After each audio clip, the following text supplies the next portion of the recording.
మన ప్రభువును రక్షకుడైన యేసుక్రీస్తు శుభనామమున వందనాలు. ప్రియదేవుని సంగమ ప్రియదేవుని బిడ్డలారా, మరో దినాన్ని సాయంకాల సమయం దేవుని వాక్యాన్ని ధ్యానించుకునే ముందుగా ప్రార్థన చేసుకుందాం. ప్రార్థన. కృపగల తండ్రి, దయగల యేసయ్య, నీ బంగారు పాదాలకు లెక్కలేని వందనాలు, స్తుతులు, స్తోత్రములు. గతించిన రాత్రి నీ రేఖల చాటుని కాచి కాపాడి సంరక్షించిందేవా. మరిదిన మా ప్రయాణంలో తోడండి. సాయంకాల సమయం నీ వాక్యం అందించుండగా వాక్యమైన దేవుడు వాక్యం ద్వారా నాతో మాతో మాట్లాడి మీరే మహిమ ఘనత ప్రభావాలు పొందమని యేసునామమున నడుచున్నాం తండ్రి, ఆమేన్. ప్రియదేవుని సంగమ ప్రియదేవుని బిడ్డల నిర్ధనకు ఏర్పాటు చేయని దేని వాక్య భాగము త్రిత్వములోని 19వ ఆదివారంకి ఏర్పాటు చేయబడిన పత్రికా వాక్య భాగము యాకోబు రాసిన పత్రిక 5వ అధ్యాయము 13 నుంచి 20 వచనాలు ఈ విధంగా రాయబడినవి. త్రిత్వములోని 19వ ఆదివారంకి ఏర్పాటు చేయబడిన పత్రికా వాక్య భాగము యాకోబు రాసిన పత్రిక 5వ అధ్యాయము 13 నుంచి 20 వచనంలో ఈ విధంగా రాయబడినవి. మీలో ఎవనికైనాను శ్రమ సంభవించినా అతడు ప్రార్థన చేయవలెను. ఎవనికైనాను సంతోషము కలిగిన అతడు కీర్తనలు పాడవలెను. ప్రియదేవుని సంగమ ప్రియదేవుని బిడ్డలారా, భక్తుడైన యాకోబు దేవుని సన్నిధిలో దేవుని బిడ్డలు ఏ విధంగా నివసించాలో, జీవించాలో, ఏ విధమైన ప్రార్థనా జీవితాన్ని కలిగి ఉండాలో తెలియజేస్తున్నాడు. అంటే మానవులమైన మనము ప్రార్థన విషయము అనగా శ్రమ అనుభవం కలిగినప్పుడు ప్రార్థించేవారిగా ఎక్కువగా ఉండాలని, మరి సంతోషం కలిగినప్పుడు స్తుతించేవారిగా ఉండాలని భక్తుడైన యాకోబు ఇక్కడ గుర్తు చేయుచున్నాడు. అంటే నీతివంతుని యొక్క విజ్ఞాపన బహు బలము గలదై ఉండును అనే మాటని ఇక్కడ భక్తుడు యాకోబు గుర్తు చేశాడు. మనము దేవుని సన్నిధిలో దేవునితో ఉన్నప్పుడు దేవుడు మన ప్రార్థన ఆలకించి మన ప్రతి అవసరతలో ఆయన సహాయపడతాడు.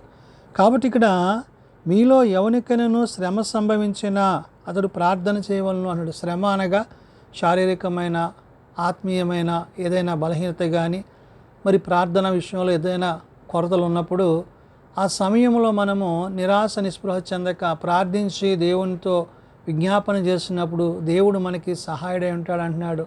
అంత మాత్రమే కాదు, ఎవనికైనాను సంతోషము కలిగిన అతడు కీర్తన పాడవలను అంటున్నాడు. అంటే నీలో దేవుడు చేసిన మేళ్ళను బట్టి, ఉపకారాలను బట్టి, నీ కుటుంబంలో కానీ, నీ వ్యక్తిగత జీవితంలో కానీ, నీ పరిచయ ధర్మంలో కానీ దేవుడు చేసిన ప్రతి విధమైన మేలును నువ్వేం చేయాలంటున్నాడు?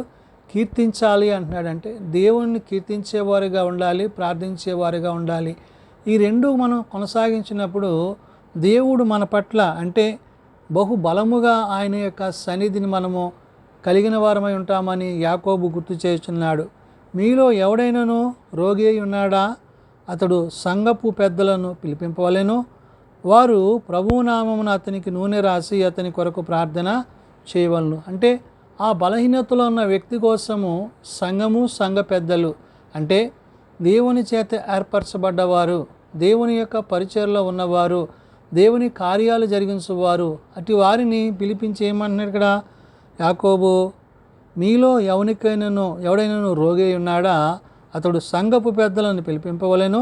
వారు ప్రభునామమున అతనికి నూనె రాసి అతని కొరకు ప్రార్థన చేయవలన. నూనె అనగా తైలాభిషేకము, అంటే ఆత్మ సంబంధమైన స్థితిని, దేవుని యొక్క శక్తితో కూడిన ఆ పరిశుద్ధాత్మ సహాయము ఆ బలహీనతలో ఉన్న వ్యక్తికి కలిగించాలి, అటు రీతిగా ప్రార్థించాలి అని చెప్తూ విశ్వాస సహితమైన ప్రార్థన ఆ రోగిని స్వస్థపరచును. ప్రభువు అతని లేపును. అతడు పాపములు చేసిన వాడైతే పాపక్షమాపణ నందున అంటాడు. ఎప్పుడైతే వారి ద్వారా మరి ఆ విధమైన పరిచర్య జరుగుతుందో ఆ పరిచర్యను బట్టి, ఆ పరిచర్య ధర్మంలో పాలుభాగస్తులైన మరి విశ్వాసులను బట్టి, మరి బలహీనుడైన రోగిని బట్టి ఆ యొక్క రోగిని కూర్చున్నాడు విశ్వాస సహితమైన ప్రార్థన ఆ రోగిని స్వస్థపరచునని. అంటే వచ్చేవారు నూనె రాసి ప్రార్థించేవారు విశ్వాసముతో ఆ బలహీనత నుండి అతని నుంచి విడిపింపబడాలని దేవునికి ప్రార్థించాలి అని చెప్తున్నాడు. ప్రభు అతని లేపును. అతడు పాపములు చేసిన వాడైతే పాపక్షమాపణ నందున. ఒకవేళ దేవునికి ఆయాసము, దుఃఖము కలిగించిన పరిస్థితులు ఏమన్నా అతనిలో ఉంటే అక్కడ దేవుడు వెంటనే అతనికి వాటిని విడుదల చేసి వారి ప్రార్థన ద్వారా మరి ఆ కుటుంబము, సంఘము చేసే విజ్ఞాపనను బట్టి అతడు స్వస్థత నొందువాడై ఉంటాడు అంటున్నాడు. కాబట్టి మీ పాపములను ఒకనితోనొకడు ఒప్పుకొని మీరు స్వస్థత పొందినట్లు ఒకని కొరకు ఒకడు ప్రార్థన చేయడి. నీతిమంతుని విజ్ఞాపన మనఃపూర్వకమైనదై బహు బలము గలదై ఉండును అంటే ఒకరి పట్ల ఒకరు ప్రేమ కలిగి, అంటే ప్రేమ ఎలాంటిది? ప్రభు చూపిన ప్రేమ, వాక్యానుసారమైన ప్రార్థనానుసారమైన ప్రేమ, ఇది ఆత్మ సంబంధమైన కృపావరాల చేత నిండిన ప్రేమగా ఇక్కడ యాకోబు గుర్తు చేస్తున్నాడు. కాబట్టి మీ పాపములను ఒకరితో ఒకడు ఒప్పుకోండి అంటే దేవుని ఎదుట మనం పాపము లేని వారిగా నీతిమంతులుగా తీర్చబడాలని, మన అతిక్రమాలు మన పాపములు దేవుని ఎదుట ఒప్పుకోవాలని, విడిచిపెట్టాలని చెప్పి ఇక్కడ యాకోబు గుర్తు చేయొచ్చు. మీరు స్వస్థత పొందినట్లు ఒకరికొకరు ప్రార్థన చేయడం అన్నాడు. స్వస్థత అంటే ఆ విజ్ఞాపనలో ఏం రావాలా? స్వస్థత రావాలంటే శక్తివంతమైన ప్రార్థనా జీవితాన్ని కలిగి ఉండాలి, కార్యాలు జరిగించాలి, స్వస్థత కలిగి ఉండాలి అనే విషయాన్ని చెప్తూ, నీతిమంతుల విజ్ఞాపన మనపూర్వకమైనదే బహు బలము గలదై ఉండును అన్నాడు. నీతిమంతుల విజ్ఞాపన అంటే నీవు చేసే ప్రార్థన యథార్థతను, నీతిని కలిగి ఉన్నప్పుడు నీ ప్రార్థన ద్వారా ఆ బలహీనతలో ఉన్న వ్యక్తి స్వస్థత పొందుతాడు, కుటుంబము కూడా బలపరచబడుతుంది, ఆత్మీయంగా నింపబడుతుంది అనే విషయాన్ని యాకోబు గుర్తు చేస్తున్నాడు. ఎందుకనంటే ఇక్కడ ఏలియాను గురించి చెప్తున్నాడు. ఏమని? ఏలియా మన వంటి స్వభావము గల మనుష్యుడే, వర్షింపకుండానట్లు అతడు ఆసక్తితో ప్రార్థన చేయగా 3.5 సంవత్సరములు వరకు భూమి మీద వర్షింపలేదు అని. అంటే ఏలియా యొక్క ప్రార్థన దేవుడు ఆలకించి, తన భక్తుల ప్రార్థన ఆలకించి, మరి ఆ యొక్క ప్రార్థనకు మరి దేవుడు బలాన్ని చేకూర్చాడు. అందుకని ఇక్కడ ఏలియా మన వంటి స్వభావము గల మనుష్యుడే, వర్షింపకుండానట్లు అతడు ఆసక్తితో ప్రార్థన చేయగా 3.5 సంవత్సరములు వర్షము భూమి మీద వర్షింపలేదు అంటే దేవుని యొక్క కార్యము, దేవుని యొక్క శక్తి ఒక మానవుడు పొందుకుని తద్వారా ఆ యొక్క కార్యాన్ని అక్కడ వర్షం విషయంలో దేవుడు తన పట్ల జరిగించాడు. అంత మాత్రమే కాదు, ఏమంటాడు?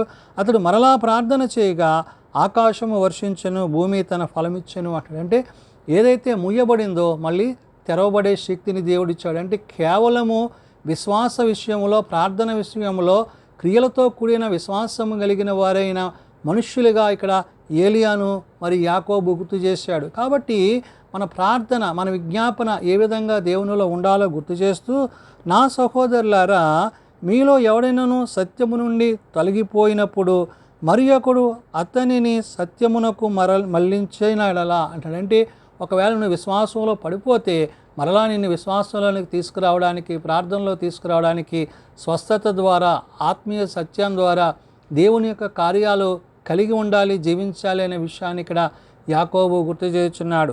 అందుకని అంటాడు, పాపిని వాని తప్పు మార్గము నుండి మళ్ళించువాడు మరణము నుండి ఒక ఆత్మను రక్షించి అనేక పాపముల నుండి కప్పివేయునని తాను తెలుసుకునవలన అంటాడు. మన అతిక్రమములు, మన పాపములు దేవుని ఎదుట ఒప్పుకుంటే ఆయన నమ్మదగినవాడు, నీతిమంతుడు. కాబట్టి ఇక్కడ యాకోబు చెప్పే మాట ఏంటంటే, నీతిమంతుని యొక్క విజ్ఞాపన బహు బలమదైది ఉన్నది. కాబట్టి అలాంటి బలమైన ప్రార్థన అంటే బలహీనతలోనూ బలమైన ప్రార్థన చేయాలి, మరి సంతోషం కలిగినప్పుడు స్తుతించాలి.